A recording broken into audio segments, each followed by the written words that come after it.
Welcome to our international news tonight, and let's begin in the United States of America. Oil prices have jumped to their highest since 2022 after a report that U.S. military is set to brief President Donald Trump on new plans for potential action in Iran war. U.S. Central Command has prepared a plan for a wave of short and powerful strikes on Iran to try to break the deadlock in negotiations with Tehran. News site Axios reported that BBC has now contacted U.S. Central Command and the White House for comment. Brent crude rose almost 7% to more than $126 a barrel at one point, the highest since Russia's full-scale invasion on Ukraine.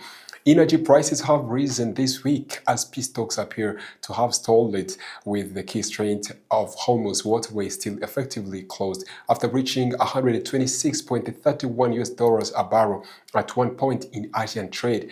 The price of Brent crude fell back to around $122 in early trade in Europe. The Axios report cited anonymous sources saying the proposed wave of strikes would be likely to include infrastructure targets. Another plan focused on taking over part of Strait of Hormuz so that it can be reopened for commercial shipping, Axios reported. U.S. traded West Texas Intermediate crude oil rose up to 1.4% at around 108 a barrel. The U.S. said it would blockade Indian ports for as long as Tehran continues to threaten vessels to try to use the Strait of Hormuz.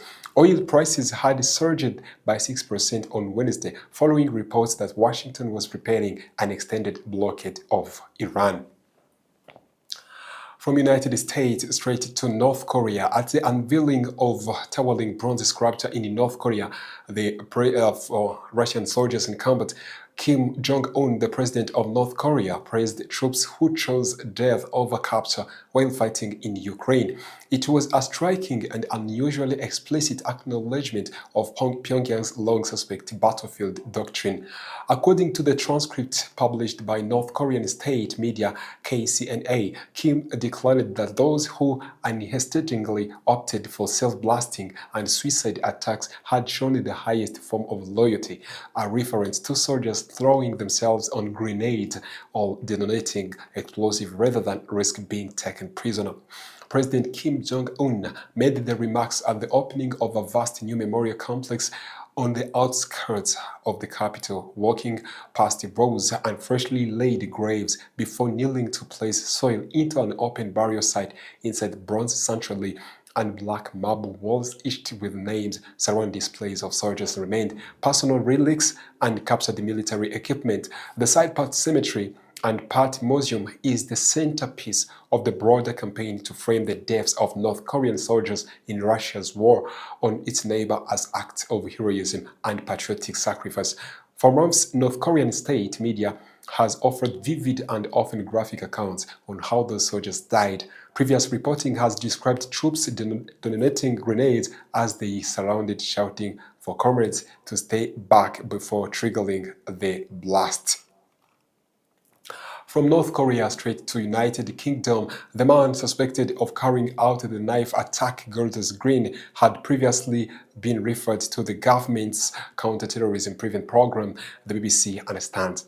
The 45-year-old was born in Somalia and came to UK as a child in the early 90s. He came legally and is now a British citizen. The Metropolitan Police Commissioner Mark Rowley said he had a history of serious violence and mental health issues.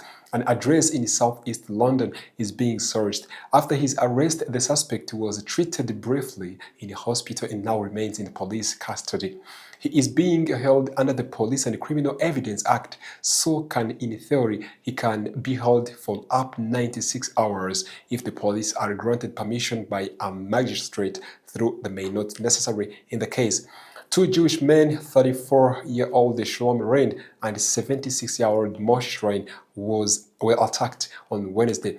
Shalom Rein's mother tells the BBC her son, the 34-year-old victim of attack, is in stable condition. Rein was working in the street minding own business and he was able to see him yesterday. All right, thank you very much.